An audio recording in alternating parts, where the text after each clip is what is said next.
আসসালামু আলাইকুম ফ্রেন্ডস, অ্যাডজেট শিক্ষায় আপনাদেরকে স্বাগতম। আপনারা সবাই কেমন আছেন? আশা করি সবাই ভালো আছেন। বরাবরের মতো আপনাদের সাথে আছি আমি সাইফুল ইসলাম। চলে এসেছি নতুন একটি টিউটোরিয়াল নিয়ে। সো আজকের টিউটোরিয়ালটি কোন বিষয়ের উপর হতে চলেছে সেটা নিশ্চয়ই আপনারা টাইটেল এবং থাম্বনেল দেখে অলরেডি বুঝে গেছেন।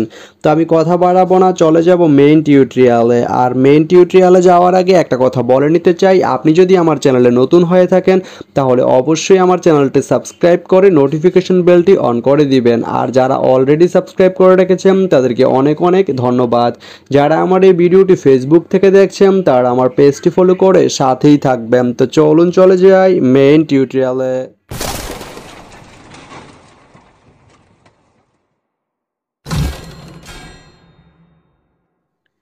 তো বন্ধুরা, আজকে আমরা জানবো আপনি ঈশ্বরদী বাইপাস থেকে সান্তাহার যেতে কোন কোন ট্রেন রয়েছে, সেই ট্রেনগুলো ছাড়ার নতুন সময়সূচি, ভাড়ার তালিকা, বন্ধের দিন এবং গিয়ে পৌঁছতে কতক্ষণ সময় লাগবে বিস্তারিত। তো আমি যদি প্রথমে আপনাদেরকে ভাড়ার তালিকাটা দেখিয়ে দেই, আপনি ঈশ্বরদী বাইপাস থেকে সান্তাহার যেতে এস চেয়ার বা শুভন চেয়ার যে সিট এর মূল্য পড়বে 95 টাকা। স্নিগ্ধা এসি বগির যে নর্মাল সিট এর মূল্য পড়বে 179 টাকা এবং এসিএস বা এসি বগির যে চেয়ার সিট এর মূল্য পড়বে 213 টাকা।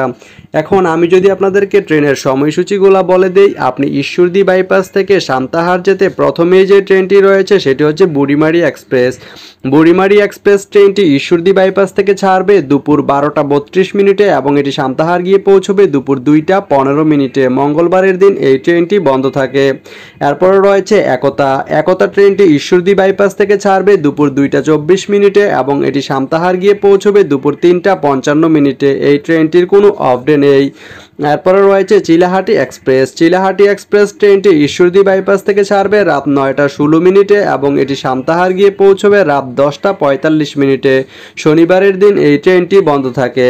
তো আপনি ঈশ্বরদী বাইপাস থেকে সান্তাহার যেতে এই তিনটি ট্রেনের যে কোনো একটি ট্রেন ব্যবহার করতে পারেন। তো ভিডিওটি কেমন লাগলো অবশ্যই কমেন্ট করে জানাবেন। আর ভিডিওটি যদি ভালো লেগে থাকে বা আপনার কোনো উপকারে এসে থাকে তাহলে ভিডিওতে একটা লাইক করে দিবেন, কারণ আপনার একটা লাইক আমাকে অনেক ইন্সপায়ার করে নতুন নতুন আরও ভিডিও বানাতে। তো ধন্যবাদ সবাইকে ভিডিওটি এতক্ষণ ধৈর্য ধরে দেখার জন্য।